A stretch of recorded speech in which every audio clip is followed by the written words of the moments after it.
Hai, aku Alin dari program Public Administration dengan konsentrasi Climate, Energy, and Environment. Hai, aku Reina dari program Master of Science in Urban Planning, Columbia University. Aku belajar tentang, mungkin paling gampangnya adalah tata kota, tapi juga nggak cuma tata kota sih, bisa tentang policy, zoning, land use, basically sesuatu yang berhubungan dengan built environment, perencanaan di dalam built environment sih, lebih gampangnya. Kalau aku policy school, jadi tentang kebijakan publik. Jadi biasanya setiap anak dari SIPA itu punya concentration. Jadi aku concentration dari climate, energy, environment, dan aku memang lebih banyak berfokus pada environment.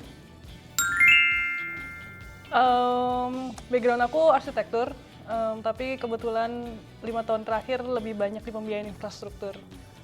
Aku mau mencari ke arah bisnis, tapi terlalu bisnis, tapi at the same time arsitektur juga terlalu kecil skopnya. Jadi aku merasa urban planning adalah program atau jurusan yang dapat menjembatani antara keduanya. Kalau aku backgroundnya teknik lingkungan dan juga memang bekerja di sektor WASH, Water, Sanitation, Hygiene.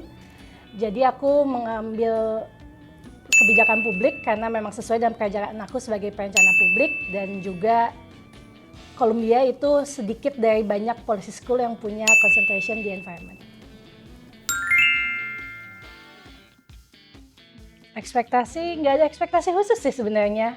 Jadi sekolah aja gitu ya. Silabus untuk SIPA itu sebenarnya udah lumayan jelas di websitenya. Jadi dan jadi sudah ada bayangan gitu loh, mau ngambil kelas apa, kuliah apa. Jadi waktu mendaftar juga sebenarnya sudah punya ekspektasi yang cukup jelas dari informasi yang ditawarkan di websitenya Columbia.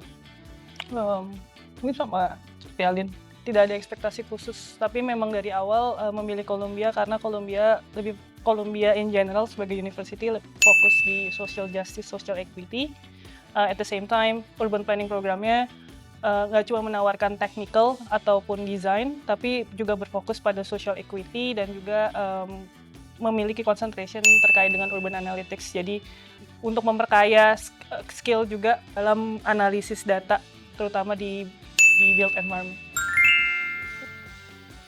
Sebenarnya lagi-lagi nggak ada ekspektasi khusus, tapi kalau boleh berkaca dari proses persiapan, itu salah satu proses yang paling sulit itu adalah kayak mencari tempat tinggal, persiapan keberangkatannya, mencari pesawat. Jadi waktu itu bayangannya ke New York itu mahal dan kompetitif.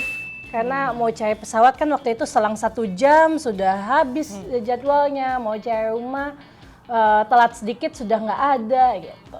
It's New York, kayak di film-film kayak menggugah senses, indera senses, tapi ternyata yang tidak terduga adalah New York is very stinky. It is stinky. I didn't expect that. Judulnya tentang public versus private, a comparative study in public space management in Jakarta, Indonesia.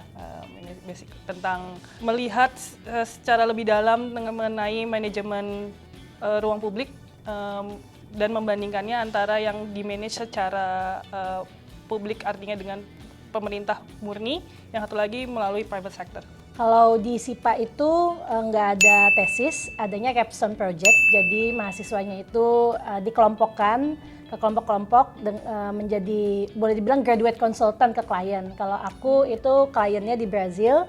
Jadi proyek capstone kita itu tentang analisis sosial dan ekonomi dari penyediaan air minum dan sanitasi yang dilakukan oleh pihak ketiga. Jadi oleh pihak swasta yang melakukannya di wilayah Amazon Brazil. Boleh. Itu public-private partnerships atau memang sebenarnya si private sectornya itu sebagai operatornya aja?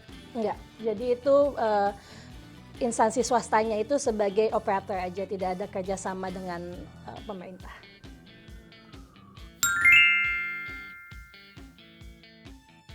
Research question aku cukup sederhana sih, mau tahu apa aja challenge-nya dari secara yang di-manage oleh government pure sama oleh private sector. Tapi hipotesaku waktu itu untuk yang publicly managed semuanya restricted budget, kan harus menggunakan APBD atau APBN.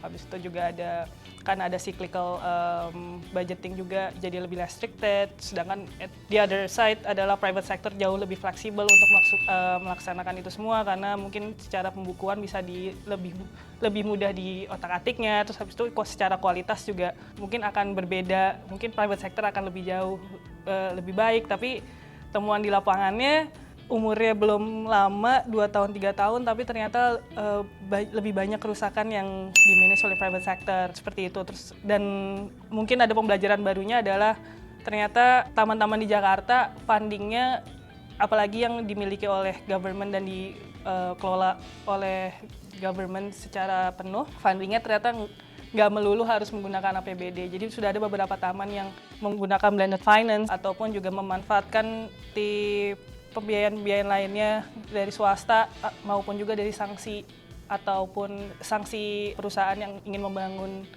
lebih dari 5.000 square meter. Ini skemanya di salah satu Tebet Eco Park. Tebet Eco Park itu dibiayainya oleh Asta melalui SP3L. Jadi kurang lebih adalah tentang perusahaan-perusahaan atau developer-developer Jakarta yang ingin membangun gedung dengan luasan lebih dari 5.000 square meter. Itu harus membayar fee, jadi fee yang diwajibkan. Dan tapi fee tersebut nggak serta-merta langsung bisa digunakan untuk taman atau apa, tapi ada 3 pos yang bisa digunakan. Yang pertama adalah affordable housing, yang kedua untuk environmental, yang ketiga untuk healthcare. Tapi pemerintah Jakarta katanya udah terlalu banyak affordable housing yang dibangun, seperti rusun. Akhirnya memilih untuk jalur environment dan itu dialokasikan untuk Tebet Eco Park gitu. Karena Tebet Eco Park punya fungsi juga sebagai untuk di bidang ekologi juga sih. Jadi kenapa pemerintah Jakarta memutuskan menggunakan sanksi atau kewajiban membayar dari perusahaan itu digunakan untuk Tebet Eco Park. Dalam tesis saya tuh ada 3 taman yang saya lihat. Yang pertama adalah Taman Marta Christina Tiahahu atau sekarang dikenal sebagai Taman Literasi sebagai bagian dari TOD Blok M. Kebetulan itu menggunakan konsesi, artinya public-private partnerships, dibiayai oleh swasta, dikelola juga oleh swasta. Mereka beli hak konsesi walaupun lahannya tetap milik pemerintah Jakarta. Sedangkan Tebet Eco Park yang tadi saya ceritakan, secara financingnya aja yang menggunakan private sector, tapi dalam pengelolaannya tetap under government. Yang ketiga tuh Taman Suropati lebih ke arah memang pure government, pembiayaan, operasionalnya juga. Secara konsep baik, namun challenge-nya adalah bagaimana memastikan bahwa taman itu tetap menjadi public goods yang bisa tetap terbuka dan equity untuk semua orang menggunakannya. Karena pasti ada tuntutan-tuntutan di mana bisa mengenerate revenue untuk menutupi biaya operasional dan juga maintenance. Challenge-nya equity, at the same time it's a very good concept as well.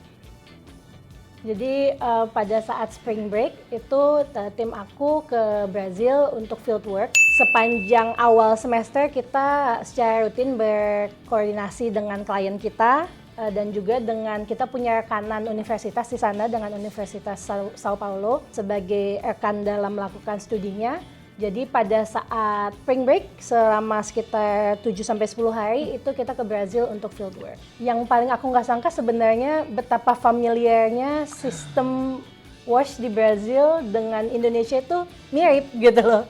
Jadi kan aku memang sebelumnya udah bekerja di bidang WASH, jadi cukup ada exposure gitu ya di Indonesia. Bangunan-bangunannya, fasilitas infrastrukturnya seperti apa. Terus pergi ke Brazil berharap melihat yang baru gitu ya, tapi ternyata pas sampai Brazil, Brazilnya sendiri in a way mirip Indonesia.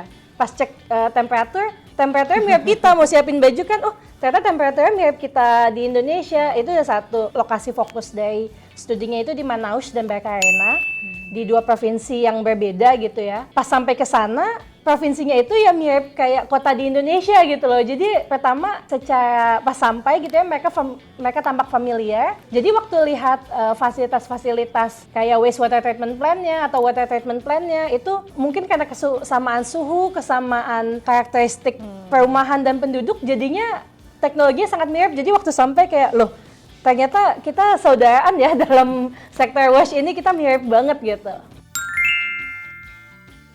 Kalau aku jadi gini, proyek capstone aku itu berfokus pada analisis dampak sosial dan ekonomi. Dan kalau untuk diaplikasikan di Indonesia menurut aku relevan banget karena sejauh ini biasanya pemantauan dan evaluasi dari bangunan-bangunan fasilitas infrastruktur WASH yang ada di Indonesia, air minum sanitasi, itu kebanyakan berfokus pada kuantitatif output.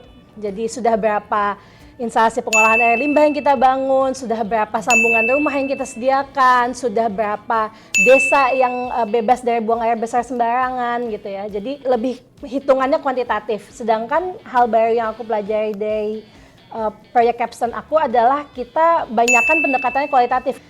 Sesuatu hal yang sudah diketahui sebelumnya itu ternyata pada saat wawancara itu jadi lebih real, jadi lebih memang testimoni dari warga dan pimpinan komunitasnya itu memang secara real menyatakan oh ya kita sejak kita dapat layanan air minum dan sanitasi perpipaan kita jadi lingkungannya jadi nggak terlalu bau, atau misalnya saya juga jadi lebih pede kalau mau ngajak tetangga main ke rumah saya jadi lebih pede untuk ikut berpartisipasi dalam kegiatan di RT RW-nya. Makanya proyek kita akhirnya untuk judul laporannya kita namakan Dignity in Delivery karena memang ternyata kita melihat khususnya pada saat fieldwork-nya itu bahwa memang penyediaan air minum sanitasi itu memang meningkatkan dignity dari warga di Brazilian Amazon.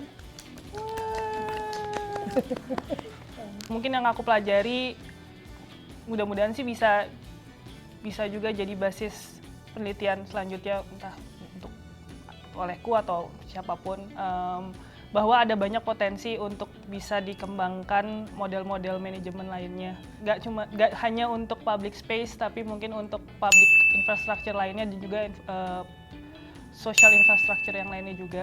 Dan harapannya sih sebenarnya the goods and the bad from both sides dapat diambil masing-masingnya, kemudian mungkin membentuk manajemen model yang lebih hybrid, gabungan antara keduanya, dan at the same time bisa juga jadi model basis untuk pembangunannya tadi yang aku bilang social infrastructure lainnya, nggak hanya untuk di Jakarta tapi juga untuk kota-kota besar dan kota-kota lainnya di Indonesia. Karena pemerintah kota di Indonesia, pemerintah provinsi dan pemerintah kota sebenarnya memegang banyak power, mempunyai banyak potensial untuk bisa mengimplementasikan segala visi mungkin kota di masa depan itu seperti apa. Jadi ya harapannya mudah-mudahan model-model yang menjadi titik awal atau mungkin jadi pembelajaran lanjutan sih.